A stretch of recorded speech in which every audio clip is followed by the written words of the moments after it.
Is it like being part of the Mafia? I am a reformed criminal. I can't excuse my old life, but in many ways I feel I have made amends. I joined the US military later than most people. I was 26 at the time.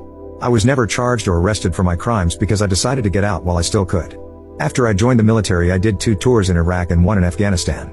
I feel like between God and I, we are square. I grew up dirt poor in Los Angeles. As a kid I was heavily involved in martial arts, and by the time I was 20 I was doing amateur mixed martial arts and cage fighting. I held 2 black belts.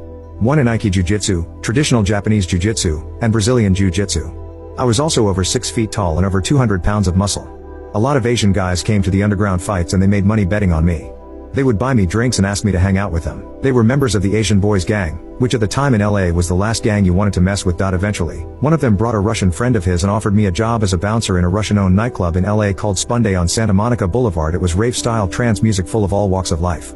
Even had gay Igors, which were the worst because they fought more than anyone else. It didn't take me long to figure out that the Russian dudes who ran the place were Russian Mafia. They had some sort of partnership with the Asian boys who handled their muscle and ran the ecstasy trade. I ended up trying ecstasy and loved it. Within a few months I was dealing with it. Soon the Asian boys came to me and explained that I was dealing on their turf.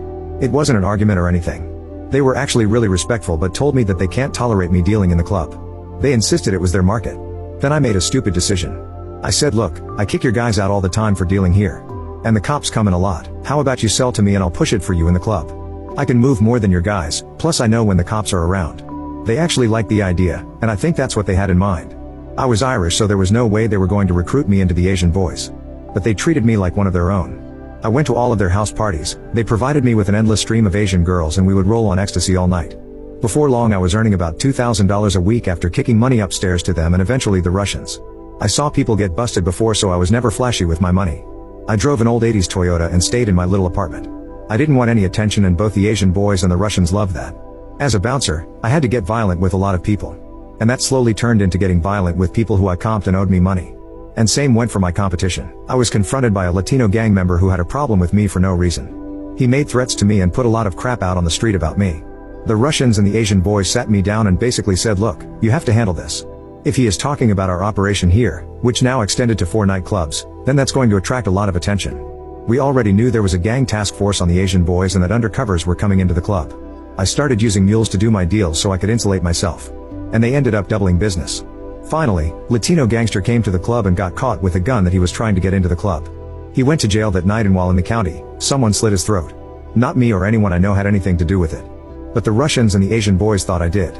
Sooner or later the Latino gangster was destined to talk shot to the wrong person. It was bound to happen. I let them think that I had it done because I didn't know what else to do. But I didn't say a word. That ended up gaining me a lot of credit, and a lot of business opportunities came my way. All illegal, of course. But in the minds of the Asian boys and the Russians, I was confirmed as one of them. I started up a parts carrying business that moved parts between factories during various stages of production. I was only 24 and making about $20,000 a month. One of the factories was of course owned by a Russian dude. He had a scam going to launder money through his joint by falsifying parts that never existed to justify money transfers. One day, I got sent for by the Russians. They wanted me to meet them at one of the clubs in the middle of the day, which was unusual. I was scared. But for the most part, I made money and I wasn't an idiot.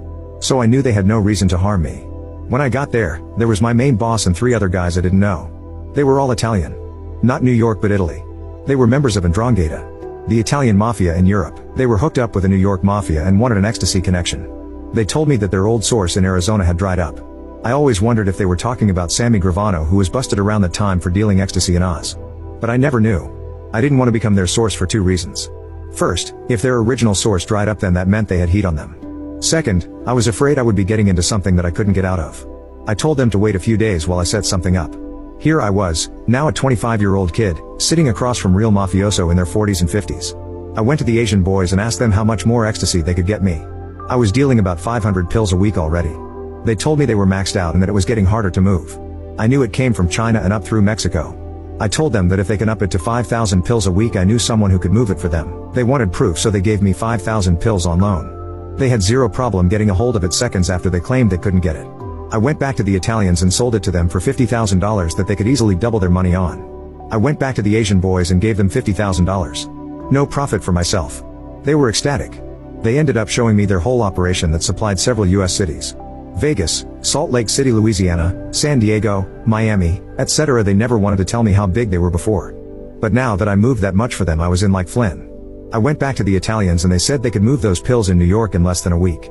They asked me for 40,000 pills. That was a huge stretch, I thought, so I told them I would have to see. I went back to the Asian boys and to my surprise they changed their tune. They were more aggressive than usual and it seemed like they were maybe a little jealous. I was always looking for an out because I knew that it was only a matter of time before I got fingered by a gang task force. I decided to make them an offer that I thought was a long shot. I told them that we had done good business for 3 years at that point and we partied a lot together. I told them that they were my friends and I didn't want anything to happen to them. I told them that I found out there was a detective who made me and one of my customers might testify to me. I made up a person and said she was one of my customers and after getting arrested she disappeared on me. It was a total lie. I said that she got out of jail and the next day her apartment was empty. Everyone agreed that it sounded like she went into protective custody. I told them that I didn't want to do business with them anymore because I was afraid all of us would get busted. But I told them that I would hook them up with my connection who wanted the 5K pills and that they wanted to move a lot more.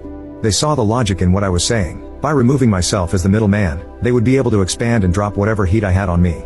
Of course they told me that we were friends, but they reminded me that if I walked away after they let me and I ended up flipping, they would kill my family. There was an old man there who I heard was a member of the Chinese triad. But I never confirmed that. He got angry at them for giving me that threat and yelled at them in Chinese. A minute later, someone came back with a bottle of scotch and poured shots for everyone. Suddenly my hair started standing up on the back of my neck. I had a feeling they were going to kill me. But we drank and everything seemed fine. We all hugged. A few days later, myself, the Italians and the Asian boys sat down in a steakhouse and I introduced everyone. Everyone just talked about sports, politics, the news or whatever. No business. Just introductions. I knew to do this because it was the Omerta way. Italian La Cosa Nostra does it that way and it is considered off limits to discuss business over dinner. One guy whose name was, no crap, Furio, walked me outside to talk. I think he stole the name from The Sopranos. But I wasn't going to tell him that. He wanted to know if I was getting a piece of the deal or if the Asian boys were muscling it on me. I told him that I am not the type to be muscled. I said that I will go after families as quickly as they would. It was a line of bullcrap because I never killed anyone, at least not until the military, and I didn't intend to. But I knew I couldn't start crap by accusing the Asian boys of muscling me, and I couldn't come off like a pussy either. I told Furio that I worked for the Russians. They wanted me to find you a connection because they knew I could. But that's where our partnership ended. I said the Asian boys didn't have a beef with me and didn't want one with the Russians. He had me follow him out to his car so he could give me something. I was scared. He opened up his truck and I pictured myself getting thrown in. I turned my body as if expecting someone to come up behind me. Furio sees this and laughs. You watch too many movies, he said. I thought, you are the jerk named after a character on The Sopranos. He told me that if he wanted to do anything to me he would pay a couple of gangsters to do it for him because they fit in better in jail. Instead, he pulled out a velvet bag and handed it to me. That's for you for tonight. I walked out to my car without looking at it. I didn't want to look at it in front of him for some reason. He got in his car and drove off. I opened the bag in my car and saw it was a 2-pound gold bar. Worth about 15K at the time. Maybe 45K now. I still have it to this day. I had a nest egg of about 6 figures saved up and I left town for a suburb. I ended up getting a few jobs in security and was glad to be out of that life. I ran into one of the Asian boys about 6 months later who was coming out of a restaurant as I walked in. It was odd seeing him in the suburbs and I was suspicious. I was with a girl who was pretty hot and he checked her out. I told her to go inside and get us a table. The Asian boy just complimented me and we caught up for a minute. He laughed and asked, so did you change your name and crap? I was relieved because I knew that he figured I had gone on the run to avoid getting arrested. I told him that I was going by a different name and just laying low, doing legit work. I told him that I didn't know if I could get back in or not. He told me that I shouldn't. He shocked me when he said that no one can do it forever. He said he would get out, but he needed the money. We exchanged numbers and that was it. I never saw him again. About a year later, 2 things happened that changed my life. I saw on the news that LA conducted a huge substance bust and took down the Asian boys.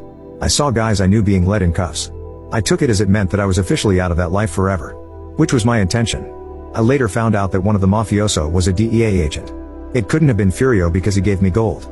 A DEA agent would not have done that. It turned out that the Russian I worked for was pinched for something and agreed to give up the largest ecstasy ring in LA in exchange for immunity. The Russians are pretty wily like that.